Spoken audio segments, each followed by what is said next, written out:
Hello friends, hopefully आप सभी लोग अच्छे होंगे। तो मैंने होमवर्क दिया था क्वेश्चन नंबर 4 को। देखिए क्वेश्चन नंबर 4 क्या बोलता है। In a certain lottery 10,000 tickets are sold and 10 equal prizes are awarded. What is the probability of not getting a prize if you buy 1 ticket, 2 tickets and 10 tickets. देखिए question को probability, खास करके probability हुआ, permutation combination हुआ, इनके questions को करने के लिए आप कॉम्प्लिकेटेड मत बनाइए। क्वेश्चंस को जो दिया है दिमाग लगाइए। हमें अगर किसी इवेंट की प्रोबेबिलिटी निकालनी है तो उस इवेंट के जो रैंडम एक्सपेरिमेंट है उससे एसोसिएटेड जो भी आउटकम्स हैं, तो उस इवेंट को कितने आउटकम्स फेवर करते हैं डिवाइडेड बाय सैंपल स्पेस का साइज। ठीक है ना। अब यहां पे बस लॉजिक क्या है कि देखिए 10,000 टिकट्स जो है आपको बेचे जाते हैं ना, ये सोल्ड है टोटल। लेकिन क्या बोला है कि इसमें आउट ऑफ 10,000 केवल 10 प्राइजेस हैं। दैट मीन्स क्या है, लॉटरी का अगर आप देखें तो नंबर उसमें बना होता है ना, कुछ नंबर्स बने होते हैं। तो मतलब क्या होता है कि अब जो लॉटरी खरीदता है इन नंबर्स में से जिसका मैच करता है उसी को पैसे मिलते हैं। यही होता है आपको। तो यहां पे क्या है कि इस तरह से जो 10 नंबर्स जो लॉटरी ऑर्गेनाइजर कमेटी है जो डिसाइड करेगी, अगर जो परचेज करता है टिकट्स, उन टिकट्स में से इन 10 में से जिसका मैच करेगा ये नंबर ना, उनको प्राइज मिलेगी। यहां पे क्या बोल रहा है ना कि प्राइज नहीं पाना है। दैट मीन्स क्या हुआ कि 10,000 जो है उसमें से जो 10 नंबर्स हैं ना, जो कमिटी ने डिसाइड किया है, इन 10 को अगर हटा दूं मैं तो जो बचे हुए होंगे वो कितने बचेंगे, 9990। ठीक है ना, 9990। तो इतने जो नंबर्स है वो यूजलेस हैं। आउट ऑफ 10,000 10 ही क्या है नंबर जिन पे प्राइज मिलेगा। तो जो लॉटरी परचेज किए होंगे इन 10 नंबर्स में से जिनका जिनका मैच किया होगा उनको प्राइज मिली होगी, और बाकी 9990 ये नंबर्स ऐसे हैं कि इनको प्राइज नहीं मिली होगी। बस सिंपल सा कॉन्सेप्ट समझ में आ गया। अब आपको कुछ भी नहीं करना है, एक एक पार्ट पे आप अकॉर्डिंगली जो है क्वेश्चन को लिखते जाइए और करते जाइए। चलिए फर्स्ट पार्ट आप लैंग्वेज लिख लेंगे कि let E be the event that if a person purchase 1 ticket then he will not get the prize. ठीक है ना, सिंपल सी बात है, ये इवेंट हो गया। अब ध्यान दीजिए, सबसे पहले सैंपल स्पेस की साइज आप निकालते हैं। तो ऑब्वियस सी बात है, यहां पे कितना, एक टिकट परचेज कोई कर रहा है ना, तो कितना हो जाएगा, कॉम्बिनेशन 10,000 C1, और इसकी वैल्यू क्या होती है आपको पता है, 10,000 ही होगी। क्यों, क्योंकि NC1 की वैल्यू जो है N होती है, ये पता है आपको। तो चलिए, तो सैंपल स्पेस यही आ गया। अब इस इवेंट को फेवर करने वाले, और यहां पे ये ई जो है वो क्या है, मैं एज्यूम कर रहा हूं कि एक टिकट अगर परचेज करता है कोई भी पर्सन तो वो प्राइज नहीं पाता है, मतलब ये प्राइज न पाने वाले का। तो देखिए कितने यहाँ पे नंबर्स हैं जहां पे प्राइज नहीं मिलेगा, 9990। तो इन्हीं में से वो कोई एक टिकट परचेज किया होगा, तो प्रॉपर ये होता है, और अल्टीमेट ये क्या हो जाएगा, 9990। अब इस इवेंट की प्रोबेबिलिटी क्या हो जाएगी, ठीक है ना, यहाँ पे थोड़ा सा नीचे करता हूं ताकि दिखे आपको। ठीक है, इतने में मेरा फोटो आ गया होगा। ठीक है, तो ये क्या हो गया, टोटल सैंपल स्पेस की साइज, और ये जो इवेंट ई है उसके फेवरेबल आउटकम्स हैं, ये इतना टोटल 9990।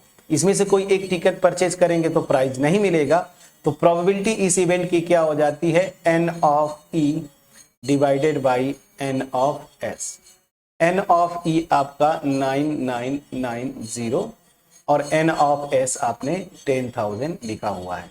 अब यहाँ पे 10 यहाँ से कैंसिल हो गया, तो प्रोबेबिलिटी क्या आ जाएगी, 999 डिवाइडेड बाई 1000। ठीक है ना, प्लीज चेक करिएगा, ये आपका आंसर होना चाहिए। सिंपल जितना बनाना है, कॉन्सेप्ट पकड़िए। इतने टिकट्स हैं, 10 को प्राइज मिला है, मतलब 10 टिकट्स जो कमिटी डिसाइड की है उसको कोई परचेज करेगा उसको प्राइज मिलेगी। यहां पे बोल रहा है प्राइज नहीं मिलना है, मतलब रिमेनिंग 9990 इसी में से आप टिकट परचेज करेंगे तो इन्हीं इतने जो नंबर्स में लॉटरी बने होंगे, इन्हीं में से कोई अगर आप परचेज करेंगे तो आपको प्राइज नहीं मिलेगा। तो चलिए फर्स्ट पार्ट हमने कर लिया।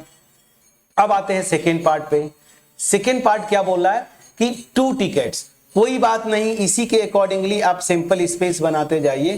तो आपको क्या है 10,000 में से C2 2 टिकट की बात करते हैं, तो ये मेरा क्या हो जाएगा सिंपल स्पेस हो जाएगा।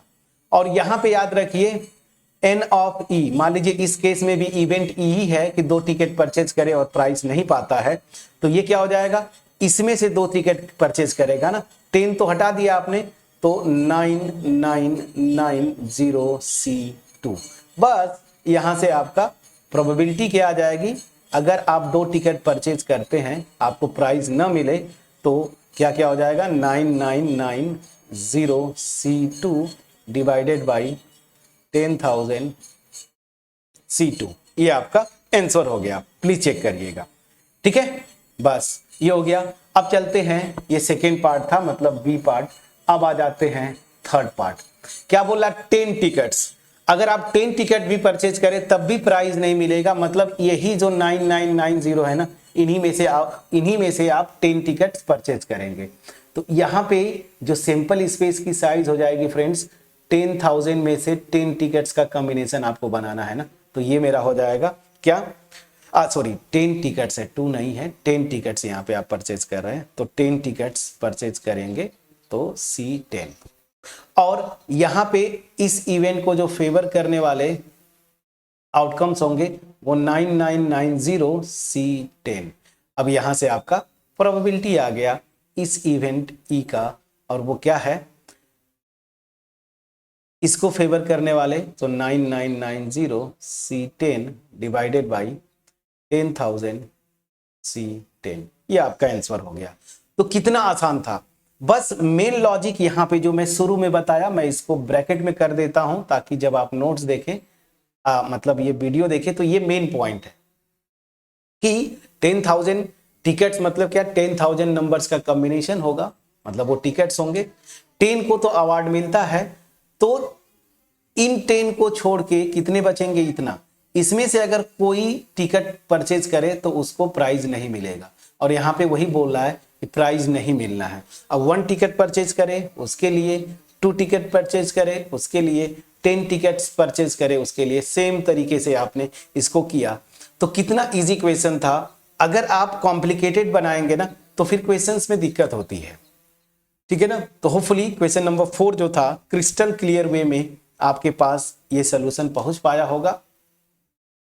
अब अच्छा, मैंने क्वेश्चन 6 लिख दिया था, ओहो हो, चलिए ये क्वेश्चन नंबर 4 था फ्रेंड्स ना, ठीक है। अब मैं आता हूं क्वेश्चन नंबर 5। क्वेश्चन नंबर 5 पे, अच्छा क्वेश्चन नंबर 5 यहां पे अगेन ये क्वेश्चन क्या बोलता है, out of 100 students 2 selections of 40 and 60 are forms. मतलब क्या बोला है ना, 100 स्टूडेंट्स है, इसमें से 40 का एक ग्रुप बनाया जाता है और 60 का एक ग्रुप बनाया जाता है। सिलेक्शन जहां पे आ जाए मतलब कॉम्बिनेशन की बात करता है, कॉम्बिनेशन मतलब ग्रुप्स ना, तो 2 ग्रुप्स बनाया जाता है। 100 स्टूडेंट्स हैं, यहीं पे मैं लिखूं 100 स्टूडेंट्स हैं, इसमें से इसको 2 पार्ट में ब्रेक किया गया, एक पार्ट में 40 स्टूडेंट्स का ग्रुप और एक में जो है 60 स्टूडेंट्स का group.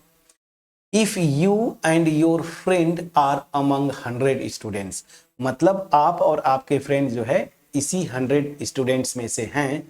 What is the probability that you both enter the same section. अब समझ जाइए यहां पे क्या हुआ, जैसे होता है ना, आपको सिंपल सी बात है, क्लास 11 है, 100 स्टूडेंट्स हैं, ठीक है। यहाँ पे 2 सेक्शंस बनाया गया, सेक्शन ए और सेक्शन बी। साइंस की अगर मैं बात बोलूं मैथ ग्रुप का, तो ये मेरा सेक्शन 1 है, मान लीजिए इसको मैं लिख देता हूं B1, और सेक्शन 2 है जिसको मैं बोलता हूं B2। सेक्शन 1 में 40 स्टूडेंट्स, सेक्शन बी में 60 स्टूडेंट्स हैं। अब क्या बोल रहा है कि यहाँ पे 2 जो 100 स्टूडेंट्स है ना, इसी में से आप और आपके फ्रेंड्स हैं। तो क्या बोल रहा है, पहला कि प्रोबेबिलिटी बताओ कि आप और आपके फ्रेंड एक ही सेक्शन में जाएं, मतलब या तो B1 में जाएंगे या तो B2 में जाएंगे। और याद रखिएगा मैंने ऐसे क्वेश्चंस को कॉम्बिनेशन में बताया था कि दिस और दिस मतलब ऐड कर देते हैं। याद करिएगा उसी तरीके से यहाँ पे भी प्रोबेबिलिटी लगेगा, क्योंकि ये दोनों जो है ना, अगर ऐसे देखें, ये event B1 section B1 select करने का और इवेंट B2 ये सेक्शन B2 सेलेक्ट करने का इवेंट्स है। तो ये दोनों इवेंट्स म्यूचुअली एक्सक्लूसिव है। ऑब्वियस सी बात है, जो स्टूडेंट यहाँ पे होगा इस सेक्शन में वो यहाँ पे नहीं जाएगा, म्यूचुअली एक्सक्लूसिव हो जाते हैं। अब इतना कॉन्सेप्ट आपका बहुत है, हिंट मैं बोल रहा हूं, कॉन्सेप्ट मतलब हिंट। अब इसके बाद आप क्वेश्चंस करेंगे, इस क्वेश्चन को कम से कम 2 से 3 बार ट्राई करेंगे। आंसर मैच करता है बहुत बढ़िया, नहीं मैच करता है नेक्स्ट वीडियो में आएंगे और वहां पे आप आंसर देखेंगे। इस वीडियो में जो मैंने क्वेश्चन नंबर 4 आपको बताया, बहुत ही इजी तरीके से लेना था। क्वेश्चंस को कॉम्प्लिकेटेड मत करिए। मैंने जो देखा है, जब स्टूडेंट जैसे ही प्रोबेबिलिटी और परमुटेशन कॉम्बिनेशन ये 3 चैप्टर्स पे जाते हैं, आप घबरा जाते हैं, आप बार बार फार्मूला लगाने की कोशिश करते हैं। फ्रेंड्स, फार्मूला नहीं, सिंपल प्रोबेबिलिटी निकालना है। इवेंट लीजिए, पहले इवेंट के कितने फेवरेबल आउटकम्स हैं डिवाइड कर दीजिए टोटल सैंपल स्पेस की साइज से, उस इवेंट की प्रोबेबिलिटी आ जाएगी। तो यहां पे आप क्या ले लेंगे कि जैसे सोल्यूशन में हिंट दे देता हूं, क्वेश्चन 5 मैं यही से करूंगा। तो आप करेंगे क्या कि late B1 be the event of selecting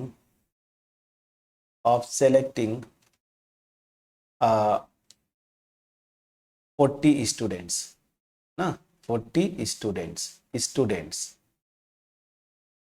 and B2 be the event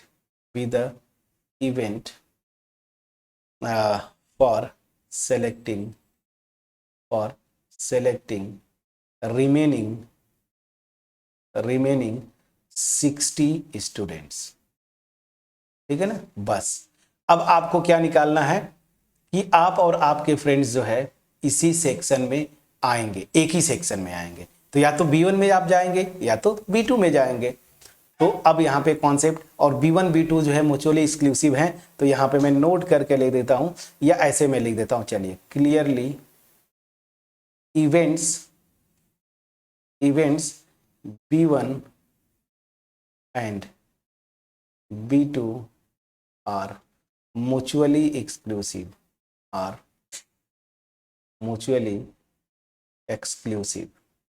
ठीक है ना। ये दोनों जो इवेंट्स है म्यूचुअली एक्सक्लूसिव है। बस अब इतना हिंट बहुत है। क्वेश्चन को सॉल्व करिएगा, और अगर आ जाता है बहुत बढ़िया, नहीं होता है नेक्स्ट वीडियो में मिलते हैं। होपफुली जो क्वेश्चन 4 हमने किया ये क्रिस्टल क्लियर वे में आपके पास पहुंच पाया होगा। वीडियो अच्छी लगी हो, कमेंट सेक्शन में कमेंट जरूर करिए, लाइक करिए और अपने फ्रेंड्स के साथ शेयर करिए। चैनल पे नए हैं, चैनल को सब्सक्राइब करिए। याद रखिए, आपका एप्रिसिएशन ही हमें मोटिवेट करता है इस तरह की वीडियोस बनाने के लिए। मिलते हैं नेक्स्ट वीडियो में, तब तक अपना ख्याल रखें, पढ़ाई करते रहें। Thank you so much friends.